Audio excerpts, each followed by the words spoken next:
C'est très positif. J'ai trouvé que c'était bien organisé, que c'était pas cheap, que c'était très professionnel en un mot, là. Un bon rapport qualité-prix parce que les prix, c'est transparent, on sait à quoi s'en tenir au tout début, là. Hein? Puis comme je le disais, vu que tout est très professionnel, bien organisé, on en a pour son argent.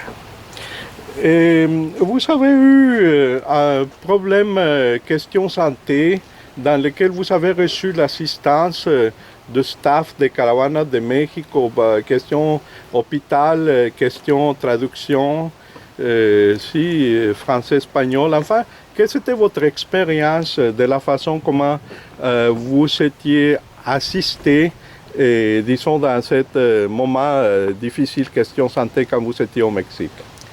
Oui, j'ai pas été chanceux.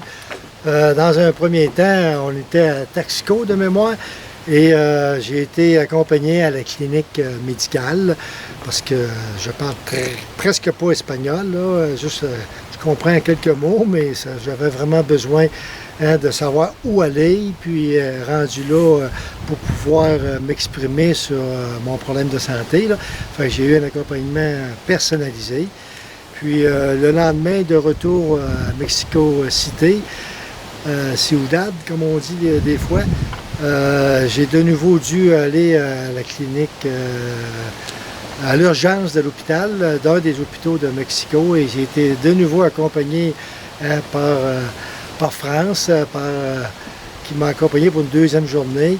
Puis quand on a constaté que je devais être hospitalisé le lendemain, il y a une autre personne que Gabriel m'a trouvé, qui était un Mexicain qui parlait très bien français. Là. Fait que cette personne-là est restée avec moi 3-4 heures ou 5 heures, je m'en souviens pas précisément, jusqu'au moment de mon hospitalisation. Là. Donc c'était un accompagnement personnalisé, que je dirais, là, et on voit que même au niveau sécurité, là, on va utiliser le terme, là, hein, on n'est pas tout seul si on a un problème de santé. On est bien accompagné par les responsables de l'organisation. Encore une fois, merci à tous les deux.